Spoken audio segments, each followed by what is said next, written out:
Hello everyone, Mike Arend here, the Soul Mechanic, and I'm welcoming you to another episode of Men on Fire, the 5-Minute Message.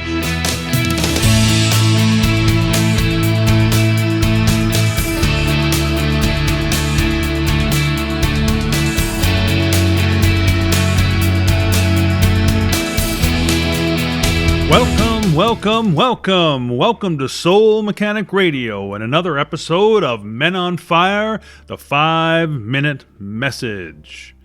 I wanted to start off today's talk about a friend of mine. His name is Kevin O'Hara, and he has a website called alcoholmastery.com. And the reason I bring him up is over the years, I was quite a heavy drinker, a lot more in my later years, having gone through a couple of knee replacements and different pains and aches and just using alcohol as a pain deadener, and you get dependent on that. And a couple of years ago, I did stop drinking for about 90 days, which was good. I really enjoyed that, actually, but I slowly started back into it again. And I mean, previously that I had tried to stop for a week or so, and just to prove myself that I could still do it. And that was fine too. But this year in 2020, I just thought, you know what? It's a brand new decade. I want to reinvent myself and be a brand new me. So I took the plunge and decided to, on January 2nd, not to drink anymore. And it's been 128 days today that I have not had any alcohol. And I also changed my diet. No more meat, no more dairy, so just all whole foods. And I'm liking that too. So, if you're out there and I'm not preaching to anybody, I'm just telling you what I have done. If you feel that maybe you want to stop drinking, or maybe you want to change your diet, now's a good time. There's no good time or bad time really, but Kevin O'Hara, he has a lot of YouTube videos. He even has a 10 steps to stop drinking alcohol free book. So if you go to alcoholmastery.com, just for your name and email, he'll send you an ebook that you can read for 10 steps to stop drinking. And he's not preachy at all. It just has a perfect message that allows you to make your own decisions. He was an alcoholic for many years and tried to quit many times.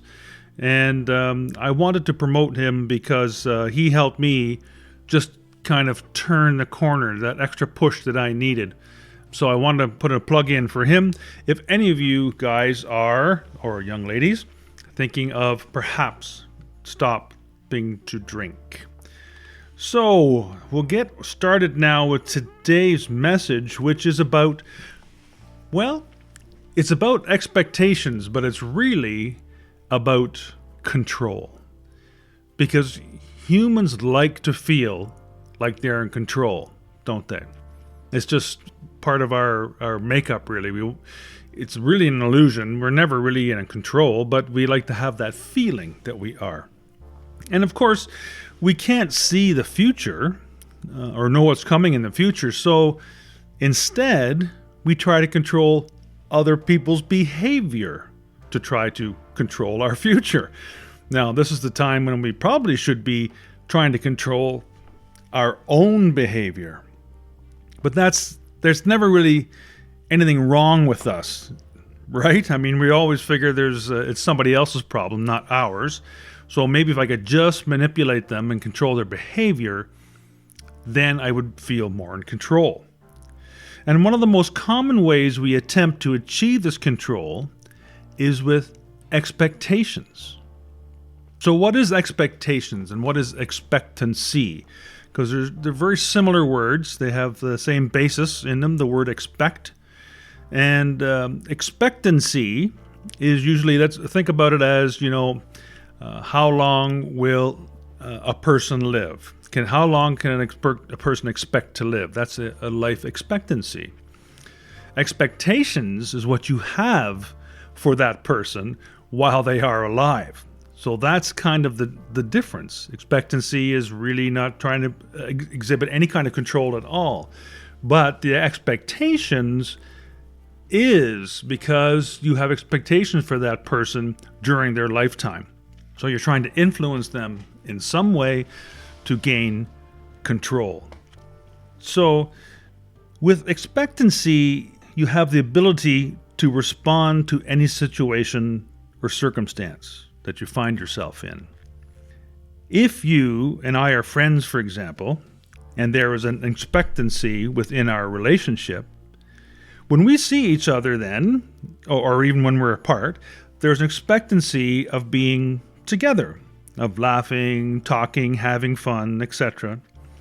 But that expectancy has no concrete definition. It's alive and dynamic and a unique gift shared by no one else but the two of us.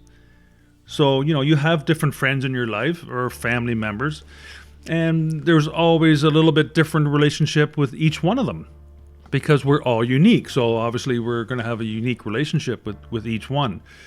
And if there's expectancy, you will have that ability to have a good relationship that can flow back and forth and talk and laugh and have fun.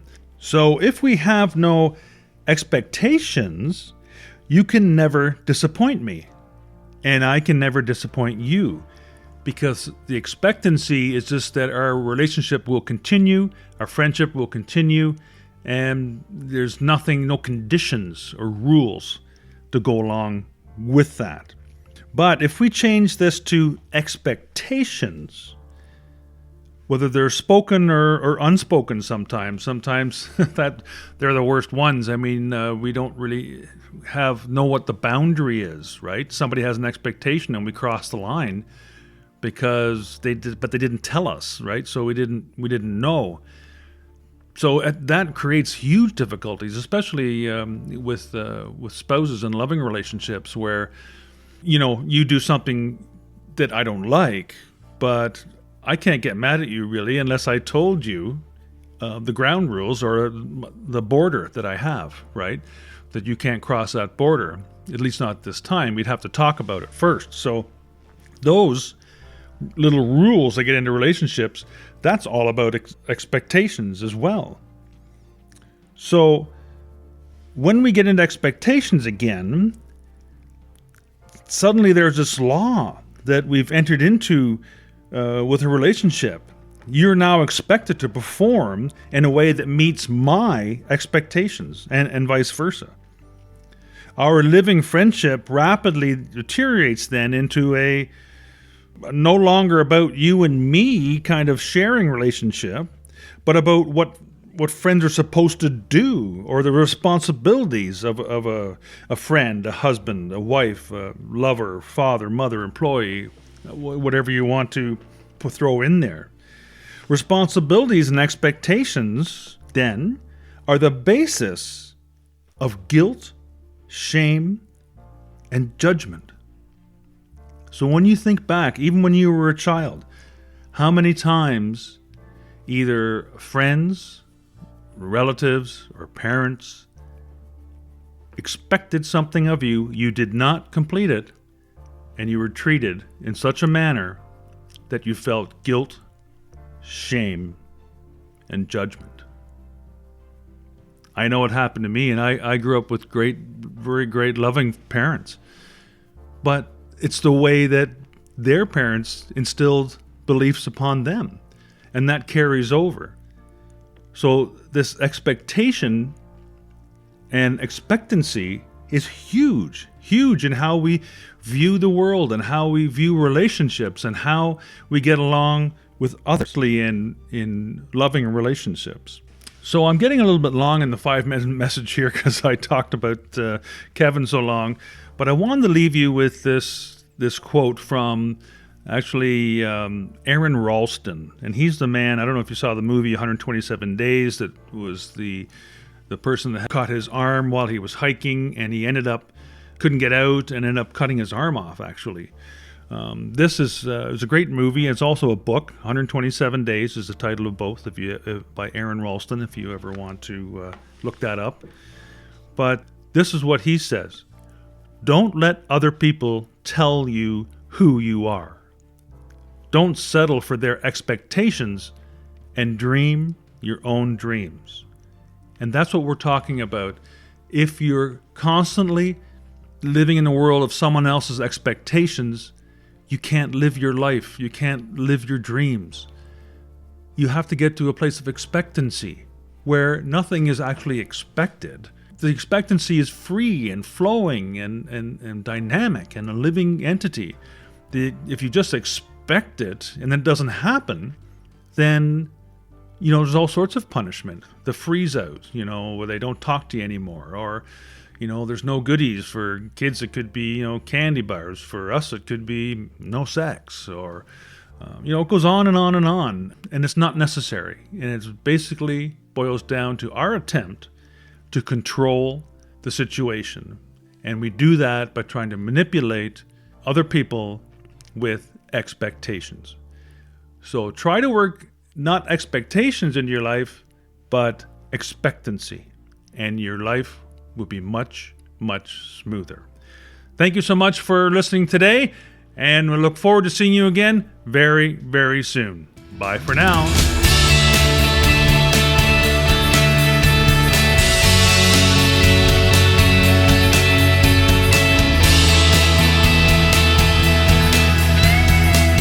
Hey, do you think 3 words can change your life? Well, I know they can. Whether you want to leave a dead-end job or conquer addiction, heal a relationship, master your finances, or grow a business, the 3 words you need are, you're the one. That's right, you are definitely the one. How do I know? Because I'm the one too. And those 3 words have changed my life. It's the title of my new trilogy of books, and the first 2 are available right now at micahwren.com. Thank you so much for listening to today's episode. As always, keep what feels good and dump what doesn't. And remember, live without judgment, give without expectation, and love for no reason. Follow those 3 simple expressions, and you'll be well on your way to an inspirational, intentional, and successful life. Until next time, you're the one.